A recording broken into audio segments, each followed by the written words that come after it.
Well, I love the thumbnail that Mike made for this show. Picture of Trent Williams, picture of Brandon Aiyuk, and then the text in or out. The time to pick a side has come. The hold in for Brandon Aiyuk was cute and all, but John Lynch and Kyle Shanahan put their feet down today, and the 49ers play the Jets in just about a week and a half. Less than 2 weeks for sure. I was out on that field at Levi Stadium tonight. Players for a Purpose, 49ers Foundation dinner. Neither Aiyuk nor Williams were there. The rest of the 49ers roster was. When you look at that roster, the newly constructed 53-man roster and practice squad on top of that, the 49ers need to have answers soon from Trent Williams and Brandon Aiyuk. It indeed is time for the 49ers to play hardball. We saw them do that with Aiyuk starting today. We've learned a lot over the course of this process. One of our questions was, when will the 49ers start applying big-time pressure to Brandon Aiyuk? And the answer was at the 53-man roster cutdown. The answer was today. We have seen their strategy because John Lynch and Kyle Shanahan went out and said it. They expected Brandon Aiyuk at practice. They hinted / said that they would discipline him if he wouldn't be at practice, and that could happen in the form of fines. It could ultimately also escalate to a suspension. But now the question is, what is the end game for each party? And how each party proceeds toward the end game is going to determine how this is actually resolved. I will say that John Lynch means business. This is from the Players for a Purpose 49ers Foundation dinner tonight. Just pay attention to Lynch's demeanor. Listen to what he has to say as he was speaking to the crowd. There's been a lot of talk this training camp on who we don't have here. We'll take care of that business, but I'm focused on what we do have here. Debo, and I see these guys work every day, and I know what's about to go down this season. These guys have put in the work. They've committed. It's about stacking days, but it's about the type of days that you stack. Kyle leads these guys along with our coaching staff in a great way. They're going to be prepared for the Jets. They're going to be prepared for this entire season, and it's going to be one heck of a season. I promise you that. There's been a lot of talk this training camp on who we don't have here. We'll take care of that business, but I'm focused on what we do have here. Debo. And like how he mentioned Debo there. Very, very pointed, very specific. Mention the guy that's right at Brandon Aiyuk's position, who also went through a contract dispute. But I feel that the 49ers think that Debo's side did it a whole lot more honorably than Brandon Aiyuk and his side. I just reading this from the outside, and I know that the 49ers have tried not to divulge too much about what has happened, and obviously we haven't gotten all too much from Aiyuk's camp, but reading this from the outside, we have a few pillars, right? A few factual pillars. A, Brandon Aiyuk did request a trade because I guess he felt that the 49ers wouldn't meet him at what he thought that his worth was. B, the 49ers obliged the trade request. They set one up with the New England Patriots. They set one up with the Cleveland Browns. The Patriots were reportedly willing to offer Brandon Aiyuk $32 million per year, which I think would have satisfied his monetary demands. But C, Brandon Aiyuk said no to that trade. So he comes in, he requests a trade because he wants more money than what a good team, the 49ers, a team that doesn't have as much money under the salary cap, can pay him. 49ers say, fine, we facilitated the trade, but then Aiyuk says no to that. So, at that point, is this a good faith negotiation? I'm just reading this from the outside. What's happened? That actually happened. 49ers tried to facilitate the money for Brandon Aiyuk, and he said no. And guess what? This is the National Football League. You don't get to have your cake and eat it too. The fundamental truth about the NFL and the salary cap is that good teams typically have less money to spend than bad teams. So if you want to play on a good team, a Super Bowl contender, especially if you want to get paid early before you're a free agent, you're probably going to have to take a little bit of a discount relative to what you would make as a free agent. You're not a free agent. There are thousands of players in league history who have played out the length of their contracts to earn free agency. And then at free agency, they were able to cash in They're able to leverage teams against each other, leverage offers against each other, and earn the best possible contract. The truth of the matter right now with Brandon Aiyuk is that he's not a free agent, yet he's tried to dictate this process like he is one, and it is not in the 49ers' interest to let him do that, because that would set terrible precedent. If Brandon Aiyuk can go here and boss the 49ers around and say, nope, I want to go here. No, I don't want to be traded there. No, actually, I want New England Patriots money from the San Francisco 49ers. I want cellar dweller money, which is high, from a Super Bowl favorite. That, to me, it seems that that's what Brandon Aiyuk has tried to orchestrate throughout this whole process. And it's in the 49ers' interest to say, no, we're not obliging that. We're not getting pushed around like this. Because if we do that, I mean, the 49ers are used to negotiating high-level deals more than any other team in the league. They've awarded more upper-tier, first-tier contracts than any other NFL team since Kyle Shanahan and John Lynch arrived. I can go through them all if we need to right now. But Kyle Juszczyk, highest-paid fullback in the league. That was 2017, and then they renegotiated, I believe, in 2021. Jimmy Garoppolo was the highest-paid quarterback in the league in 2018. George Kittle, the highest-paid tight end in the league in 2020. Fred Warner became the highest-paid linebacker in the league in 2021. Deebo Samuel, Trent Williams became the highest-paid left tackle in the league in 2021. Deebo Samuel became one of the highest-paid receivers in the league in 2022. Nick Bosa became the highest paid non-paid quarterback of all time in 2023. That's and in that time frame, they also renegotiated Juszczyk. They've given out some other big deals to I don't want to say B-list players, but it hadn't been A-list money, but it's been foundational players like Dre Greenlaw. They haven't been afraid to pay them. Anyway, the 49ers track record is one of being willing to pay market rate and figuring out a way to keep the core together. I don't think that can be in question. So now we stumble into an off season where all of a sudden it's become this protracted issue with Brandon Aiyuk. I do think that the 49ers identified him as an A-list player at the very start of this, which is important for them because those are the players that they decide to play, that they decide to pay very high level money. But I don't think that they tagged him as this transcendent A+ level talent that they have to pay at all costs. I think Nick Bosa fell into that category last year, and for good reason. But, if you go through the extensions the 49ers have given out, 2020 Kittle, top of the market, okay? A+ transcendent level tight end. Fred Warner, top of the market, A+ transcendent level tight end. Bosa, of course, transcendent level defensive end, edge rusher. They gave all of those guys very top of the market money. They gave Trent Williams very top of the market money. The one player prior to now that they've completed a deal with who's been an A-lister but hasn't gotten completely top of the market money has been Deebo Samuel, who was a receiver, still is a receiver, plays a little bit of running back. They call him a wide back. But I think there might be a pattern emerging here, right? The 49ers are willing to go to number one on the positional charts at all of those positions except for receiver. Deebo Samuel, I think, wisely agreed to the 49ers' final offer. And now we have the Brandon Aiyuk negotiation where the 49ers obviously are not willing to go all the way to the top of the list. The top of the list is Justin Jefferson. That's ridiculous money. And CeeDee Lamb is now number 2. I think the 49ers have always looked at Brandon Aiyuk as an upper 20 million APY guy. When it comes to fully guaranteed money, which matters more, we don't have any details of an offer, but I'm guessing they're willing to go into the 40s.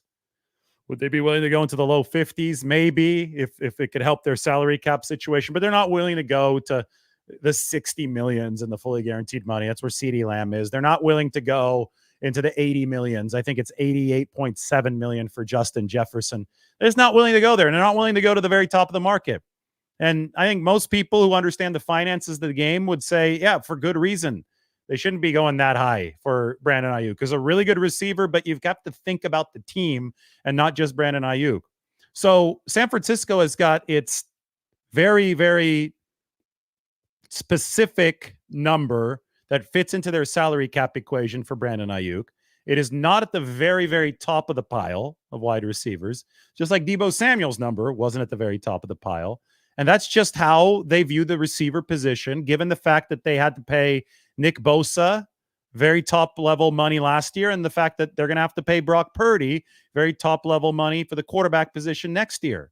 Unfortunately for the two wideouts, it can't be very top level money. You have to decide who to pay, right? I mean, it's give and take for the 49ers. So it's a lot of money, but it's not top level money.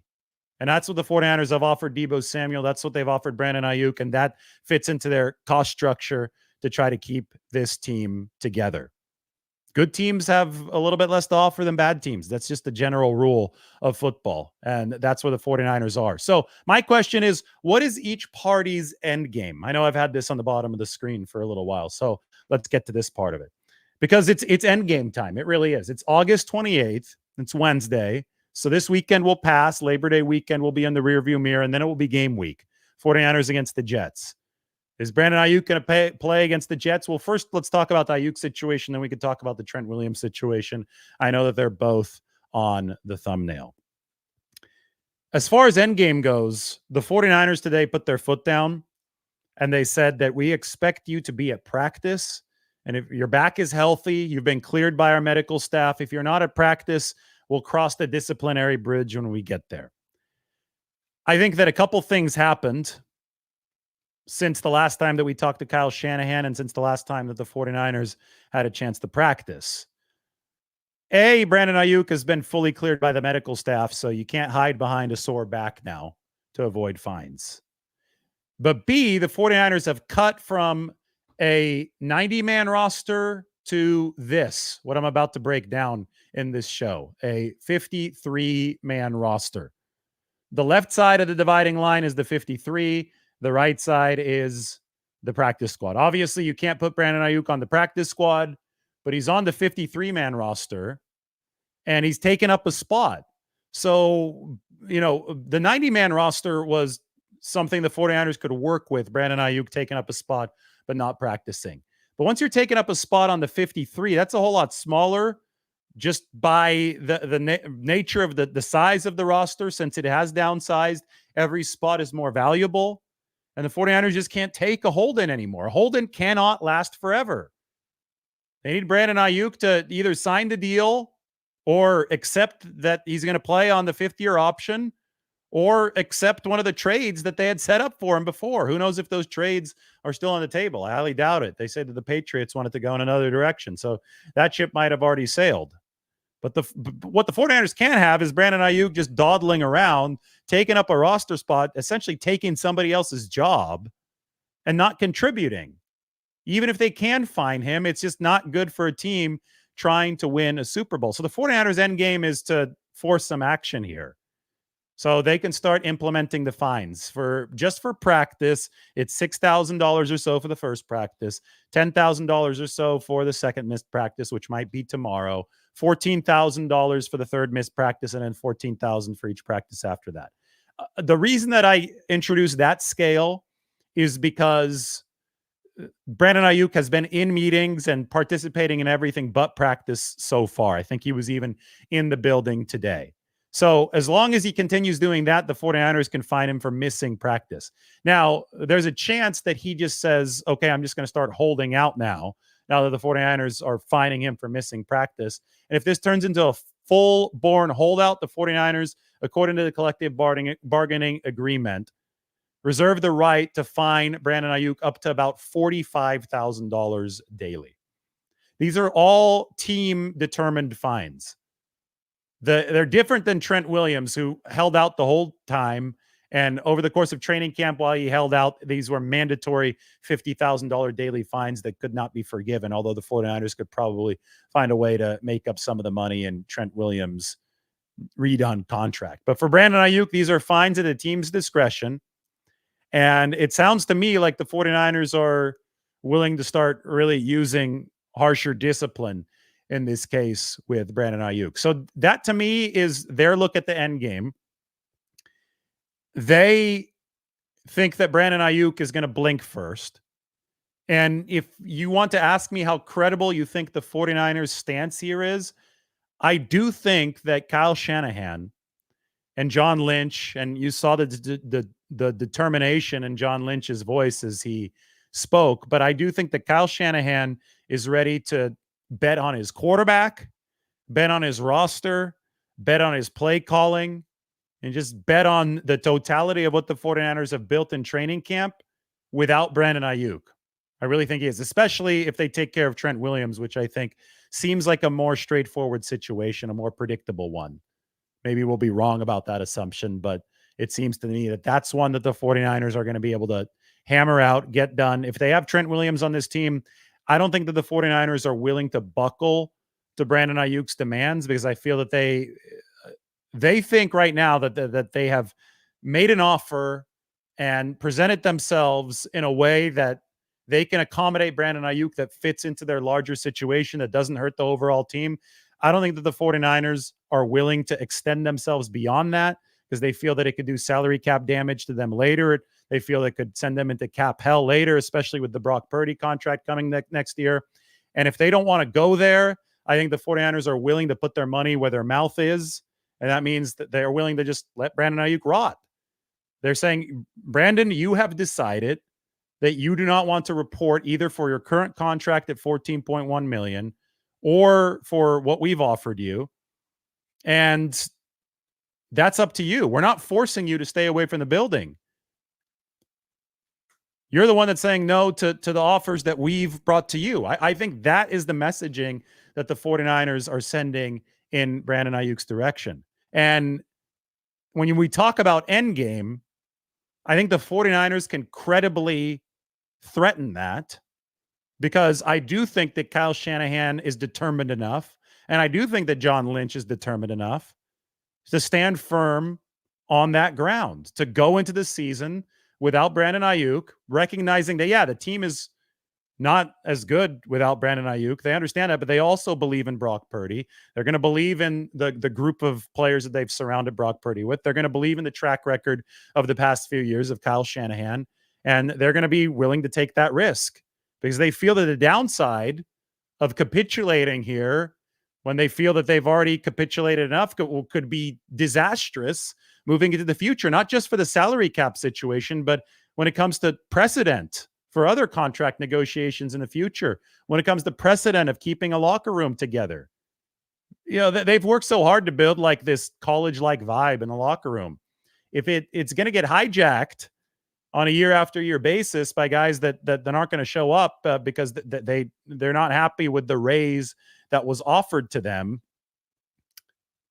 that is coming a year early when they're still under contract. If the 49ers, if this turns into an annual occurrence, the 49ers aren't going to be able to field a sustainable roster. So it's a rock and a hard place kind of situation for the team. But I think the end game for the 49ers does indeed involve not blinking. And I do think that they mean it. And I think that that's just simple business from their perspective. They have to be very, very harsh about this. Now, what's Brandon Ayuk's end game? Well, he's held in so far, which shows us that he's wanted to at least avoid fines. I don't think that the 49ers have been all too happy with Brandon Ayuk's decision to show up to the building, avoid fines, but not practice. As I mentioned, it took up a 90-man roster spot. I think that Kyle Shanahan and John Lynch lived with that reluctantly. They didn't like it. It did take away a 90-man roster spot from somebody else, but it wasn't as critical of a deficiency as it is now. Now that they've cut down to 53, he's taken up a 53-man roster spot. And who knows, maybe that's why they had to carry Ronnie Bell instead of somebody like Jared Kingston. I don't know that for sure, but it's just simple math, right? If you had to carry another receiver to make up for the fact that Brandon Aiyuk is taking up a roster spot but not contributing, then you had to shortchange somewhere else. So because of that, the 49ers, obviously, their patience is running thin, and they've seen their medical staff clear Brandon Aiyuk. That means that he has to practice or he will start getting fined. And those are the fines that it seems that he's wanted to avoid by holding in instead of holding out.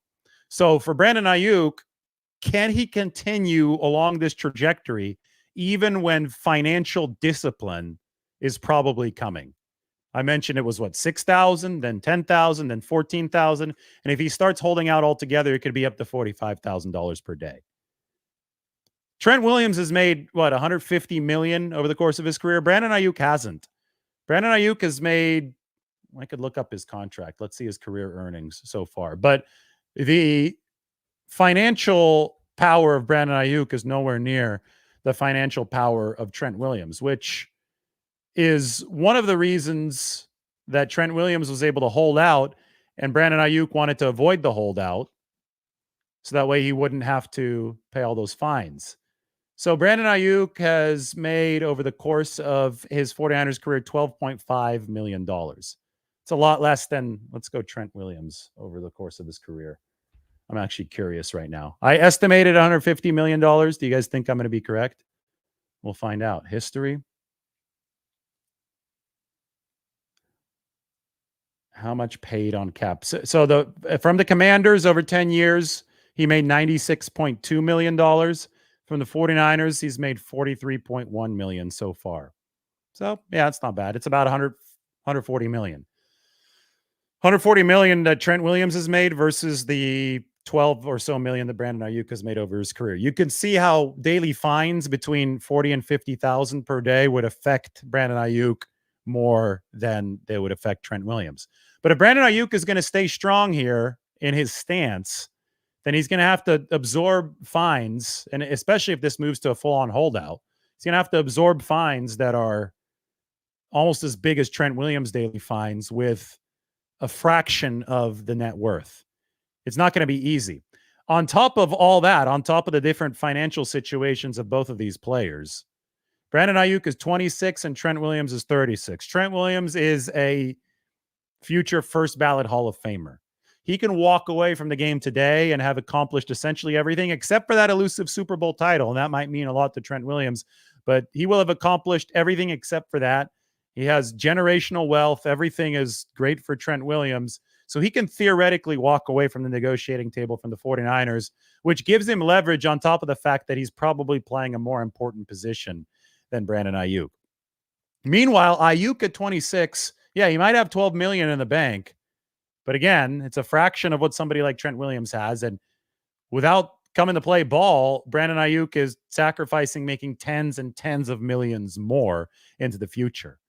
He's also flirting with throwing away a prime year.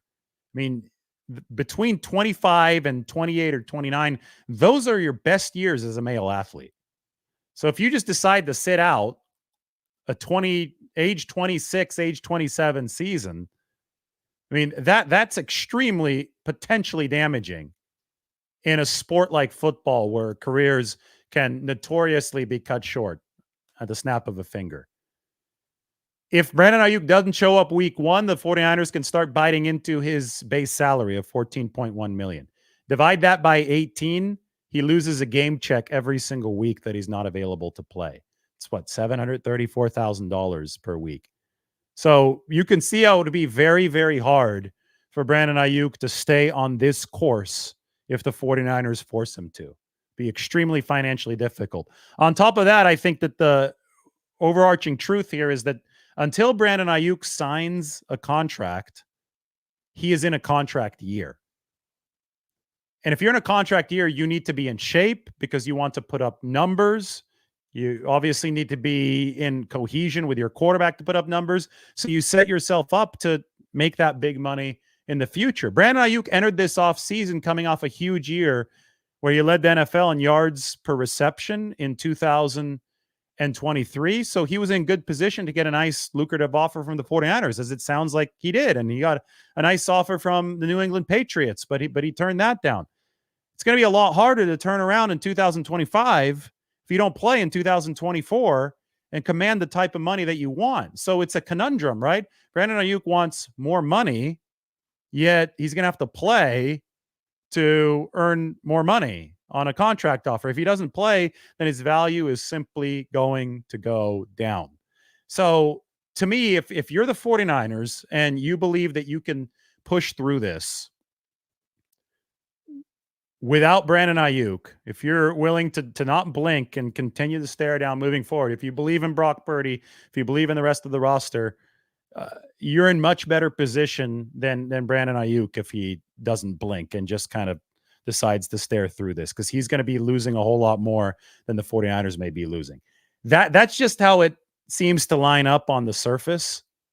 I realize that the 49ers are probably in a situation where they're a little bit more desperate than the normal team would be, just given the fact that they've been so damn close to winning the Super Bowl, but they haven't been able to kick the door down. And that's the leverage here entering the end game from Ryan Williams and Brandon Aiyuk's side. They're like, okay, you guys need every single piece that you can get.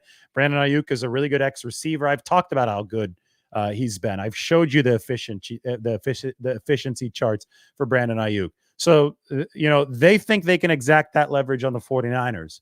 But I do think that the 49ers are willing to call the bluff on Brandon Aiyuk's part in that regard.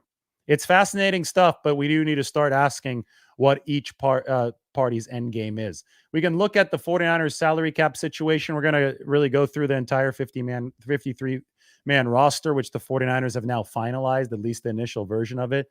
But I do want to show you the salary cap situation. I have to add a couple names onto here. We have to add Eric Saubert, whom the 49ers signed today.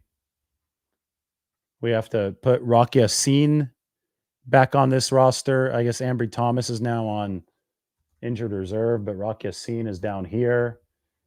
And we do have to add Ben Barch to the offensive line room for San Francisco down here.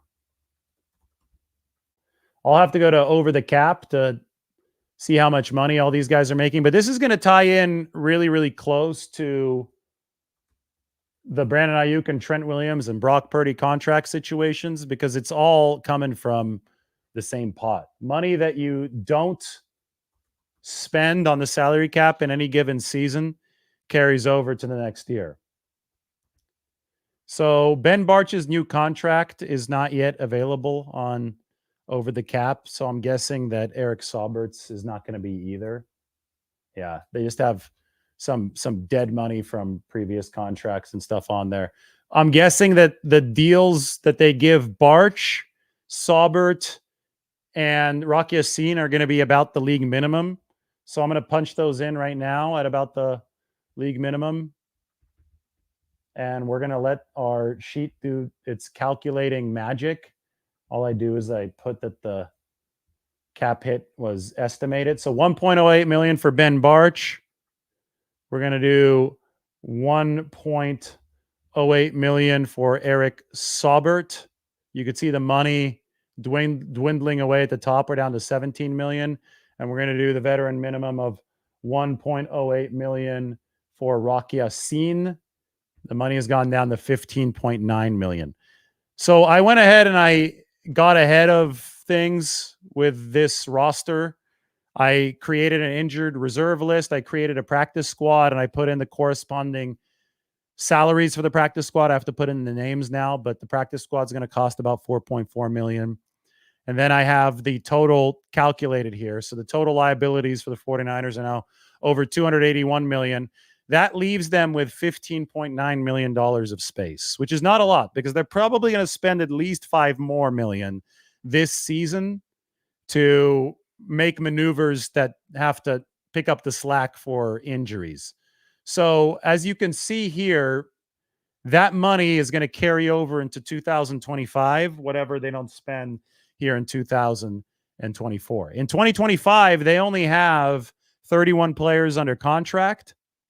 Yet they have $22.6 million to spend, which is not all too much. Assuming they carry over $10 million, which I think is a reasonable amount to carry over, that means they'll have $32.6 million to spend in 2025, with still 20-plus spots to fill on the roster. Brock Purdy to pay. Brandon Aiyuk is not even on the 2025 sheet. Now, if you pay Brandon Aiyuk this year, if you find a way to get that deal done, it will lower his salary cap hit from 14.1 million to about 8 million.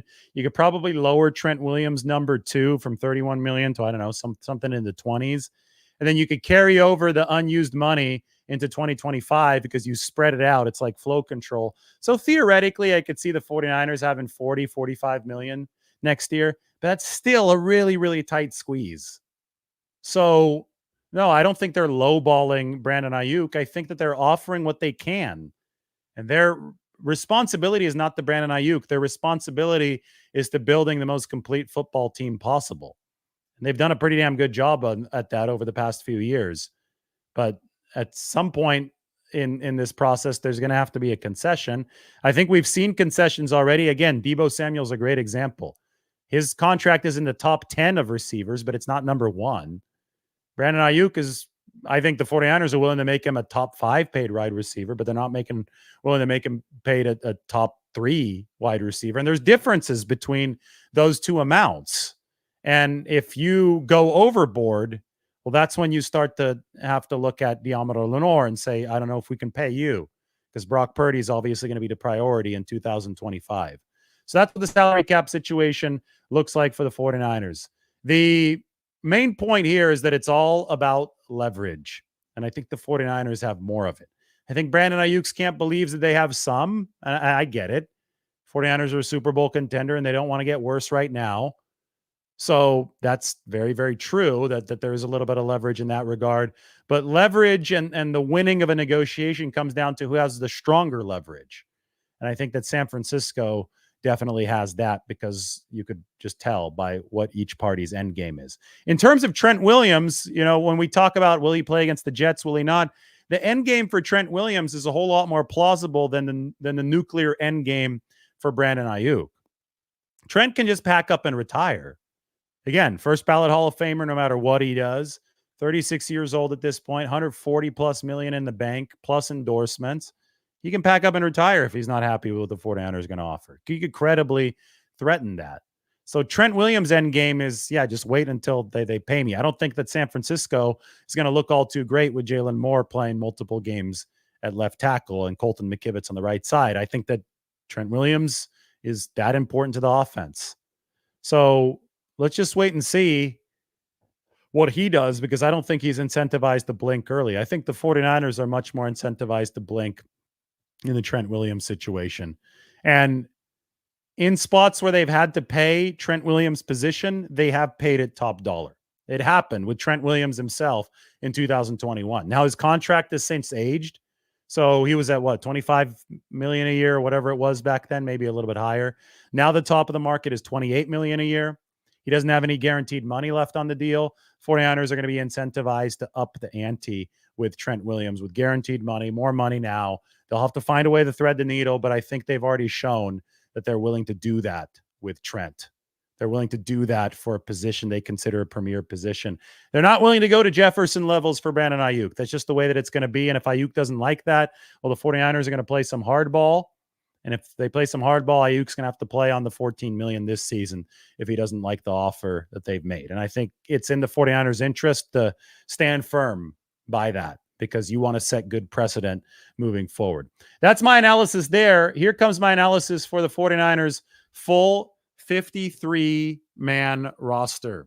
This is what it looks like. I wanted to wait till 901 of you were in the room to break down the 49ers roster in full. I said yesterday we were looking at a rough draft.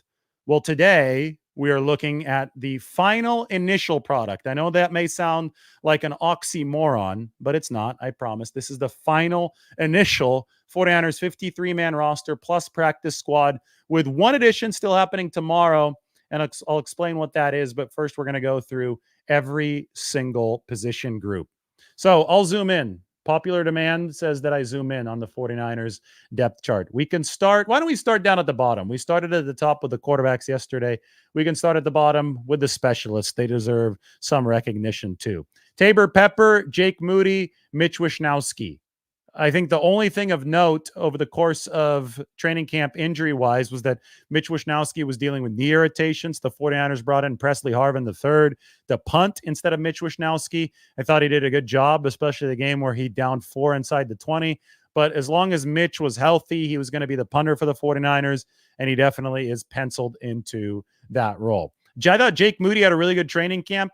At this time last year, we were talking about the danger of a rookie kicker, and it seemed that he was missing quite a bit during camp. He obviously settled down, but this year the misses were not a big issue. I think I could even count on one hand the amount of times Jake Moody missed. It might have been 5 misses all of camp, and he definitely kicked way over 50 times. So he had over a 90% conversion rate for Jake Moody during training camp, which is what you'll love to see from any kicker at any time.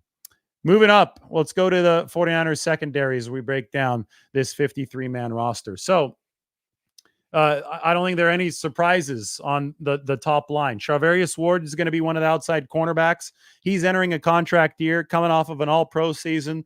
If the 49ers see great play from him, I don't know if they're going to be able to afford an extension. At the very least, though, the L'Jarius Sneed path that the Chiefs took with the tag and trade would be a possibility for the 49ers and Charvarius Ward next offseason. Isaac Yiadom, he's also on a 1-year deal. He's going to be playing some outside cornerback for San Francisco when they are a nickel, because Diomedar Lenore, who is in line to get paid, he's going to be that nickel back. 49ers have really, really prioritized nickelback. It didn't go well for them last year when they tried to play Isaiah Oliver there.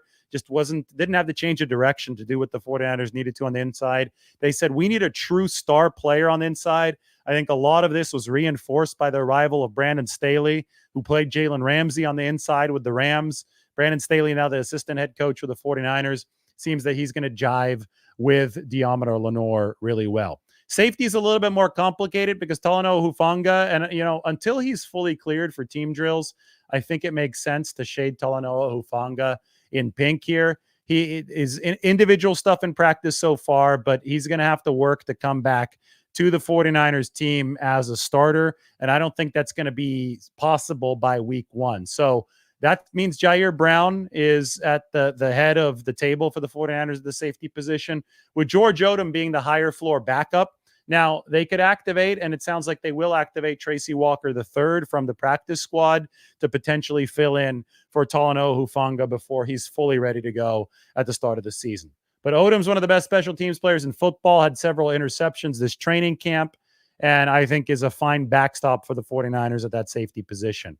Meanwhile, we wait with great intrigue to see how they integrate Malik Mustafa into the lineup. I'll give you a nice little nugget today. John Lynch said that Malik Mustafa was like a kid in a candy shop when he got to meet Ronnie Lott a couple weeks ago. Really cool moment for the 49ers safety meeting a former great 49ers safety. When you look at some of the depth at the cornerback position, we could take Ambry Thomas off of this roster now and replace him with Rock Yassin. I hadn't made that change yet, but the veteran Rock Yassin back with the 49ers. I like to highlight veterans in teal. So there we go. Rock Yassin is a good addition for the 49ers. As soon as Yiadom's ankle is healthy, we'll also highlight him in teal. Ambry Thomas, the injured reserve, they're stashing him just in case there's guys hurt and they need some depth later this season. I was really impressed with Renardo Green over the course of training camp. It looks like they're grooming him to be like a Diomedar Lenore to play outside and inside. And I've also been impressed with Darrell Luter Jr. In fact, I'm going to move Renardo Green down to be Diomedar Lenore's backup. And that means we can move Darrell Luter Jr. over here to be Isaac Yiadom's backup as we work on this roster. I think we need a bigger font here, though. There we go. That makes it cleaner, right? Rock Yassin behind Ward, Yiadom and Darrell Luter Jr., Lenore and Renardo Green, Jair Brown and Malik Mustafa, Talanoa Hufanga and George Odom. That's the deepest secondary that the 49ers have had under Lynch and Shanahan. If you want to trace this all the way to the practice squad, Chase Lucas, who's a really good gunner, formerly of the Lions, he's essentially your third string nickel back, I would say, at this point. And if you feel that Renardo's not fully ready to go at nickel just because he's a rookie, you could always elevate Chase Lucas from the practice squad.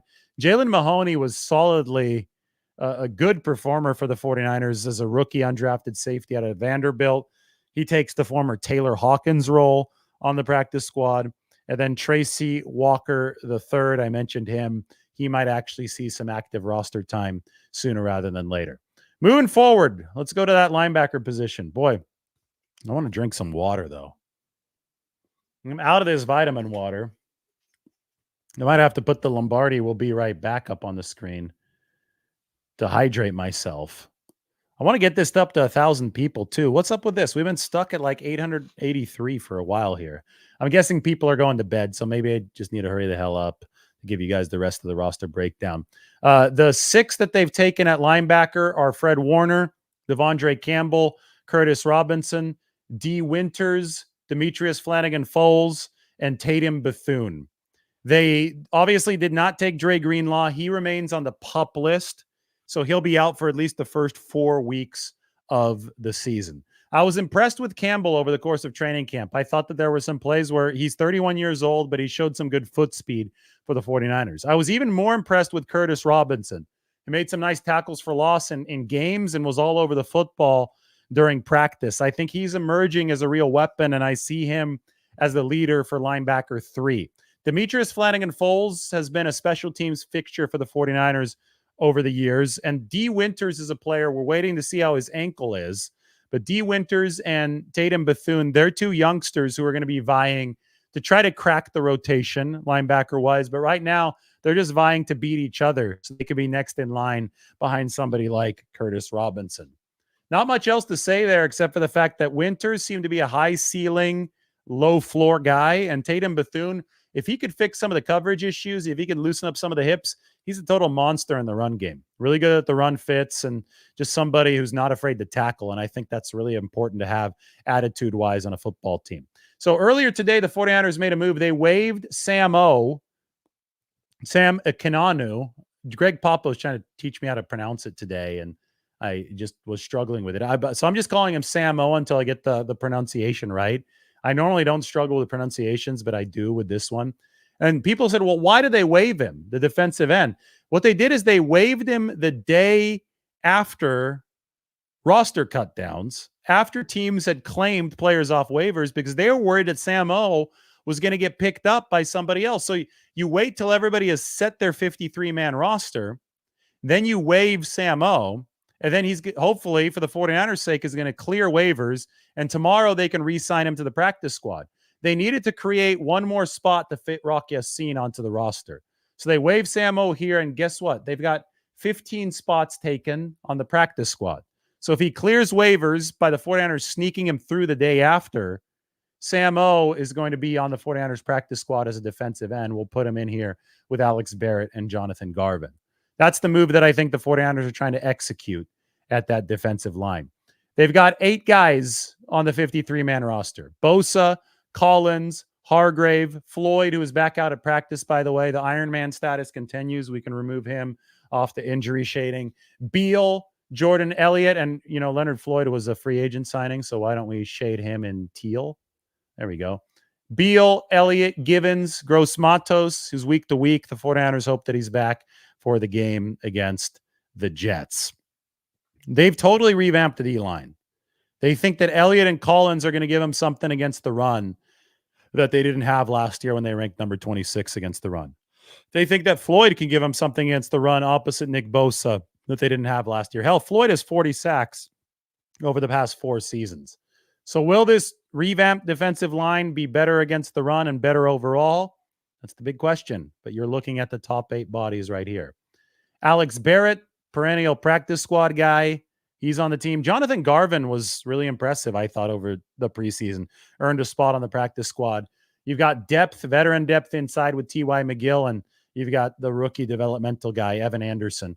Remember that Evan Anderson, when you look at him, he's the biggest body on this 49ers team at defensive tackle. Remember that DJ Jones didn't really come into his own until year 3 in the system. So it's okay to stash guys. DJ was a 6th-round pick. Evan Anderson, an undrafted free agent. Moving forward to the offense. No Trent Williams. And this is nice for the 49ers because he's not taking up a roster spot, unlike Brandon Aiyuk, who's not practicing but taking up that roster spot. But without Trent Williams, it's interesting. They only have 2 tackles on the 53. It's Jalen Moore and Colton McKivitz. Brandon Parker and Chris Hubbard are still out there. So in an emergency, they can still sign one of those guys, and maybe they will once week 1 rolls around. Both of those guys are vested veterans. So you guarantee the salary of a vested veteran if they're on the initial 53-man roster in week 1. A lot of times teams will come back and sign a veteran week 2 so their salaries for the full season aren't guaranteed.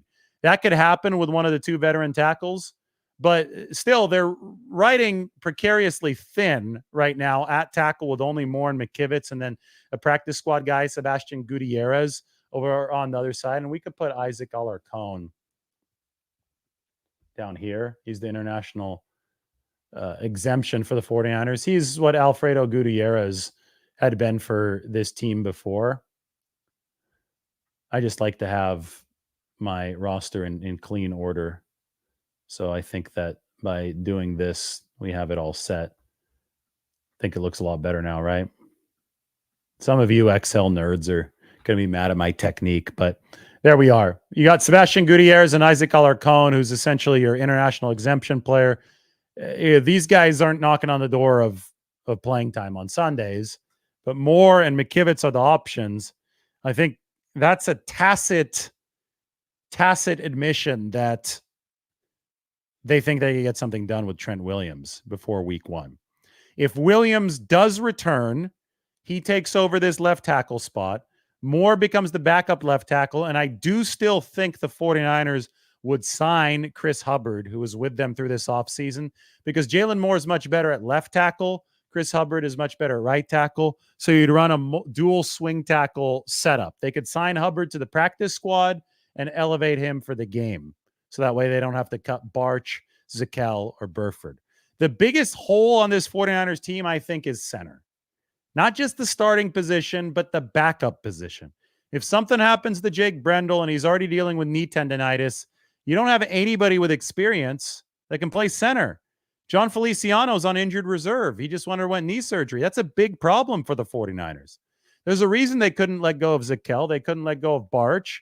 Couldn't let go of Burford. But especially Zakel and maybe Barch, because both of those guys can play center. And they don't have a lot of experience at it. So it's precarious thinness for the 49ers at the center position. They are, however, hopeful that Aaron Banks will be back by next Tuesday at practice, coming off the broken pinky. Still think that Banks and a rusty Trent Williams on the left side could spell trouble.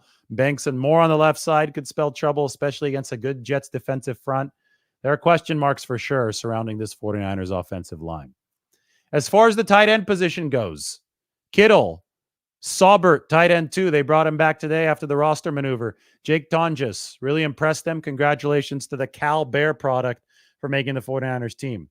Developmentally, you've got Mason Pline and Braden Willis. What you can do is you can call up Braden Willis in case you need him for any specific game. Cam Latu is now with the Cleveland Browns. So that experiment has ended, but good news for the 49ers. They were able to keep Braden Willis in the building. And hey, he's one move away from being back on the active roster. I thought he did some nice stuff this camp, but I just don't think that he was at the blocking level of somebody like Jake Tonjes. To be on that 53 as a tight end, especially the third tight end or the second tight end, you've got to be able to be a backup fullback in case Kyle Juszczyk isn't available. And Tonjes was better at that job than Braden Willis. All right, a receiver. I have Aiyuk shaded in this blue because he's not practicing. It's a problem for the 49ers. Will that turn into a holdout? It's a hold in as it stands right now, and it's not good for the 49ers. They had to take Ronnie Bell to fortify the room because Aiyuk isn't contributing, and Pearsall's in a blue non-contact jersey. But you've got Deebo Samuel just working his ass off. Samuel's looked great. Jennings has looked great. Conley's looked great. Jacob Cowing's looked great. I mean, you have talent there. I could see why the 49ers might be willing to bet on a roster without Brandon Aiyuk so they can win this stare down. And if you want to hear confidence about this situation and about who's in the building versus who's not in the building or who's not on the practice field, just listen to John Lynch talk about it today. A lot of talk this training camp on who we don't have here. We'll take care of that business, but I'm focused on what we do have here. Deebo, and I see these guys work every day. And I know what's about to go down this season. These guys have put in the work. They've committed. It's about stacking days, but it's about the type of days that you stack. Kyle leads these guys along with our coaching staff in a great way. They're going to be prepared for the Jets. They're going to be prepared for this entire season, and it's going to be one heck of a season. I promise you that. So that's John Lynch today. Meeting business. We can continue with our 53-man roster breakdown because I think he's got a point. I think we do need to focus on how efficient the rest of this receiver group is based on what Jacob Cowing has given the 49ers as a dynamic speed threat, based on the proven track records of Deebo Samuel and Jawan Jennings and how good of a shape Deebo Samuel's in this year, based on the fact that Chris Conley has been so damn impressive. Ronnie Bell gives you another body on the 53 for right now. And I think he had a tenacious finish to the preseason. I'll stand by that. But the 49ers also have higher floor guys in the practice squad. We correctly predicted Trent Taylor to the practice squad. We said that Tay Martin might be a higher floor guy for that. And they also added Terrace Marshall Jr. today, the former second-round pick of the Carolina Panthers. I know a lot of people are excited about him right now. It's probably going to take him a little while to integrate into the system, but he has been particularly successful on go balls over the course of his career. So interesting addition to the practice squad that I'll get into further as we move forward. All right, now we move forward into the running back room. McCaffrey, I'm sure we'll be taking him off the injury report very soon, probably as soon as next week as he comes back from the calf injury. Jordan Mason has been really, really good. He is now officially running back too. Elijah Mitchell, season-ending IR, had surgery on the hamstring, so Jordan Mason has taken over for him. Running back 3, well, I think probably going to be Isaac Guerrero. I would think he's your kick returner. He's dealing with a slight groin tweak now. He'll probably be back at practice next week. But Patrick Taylor Jr.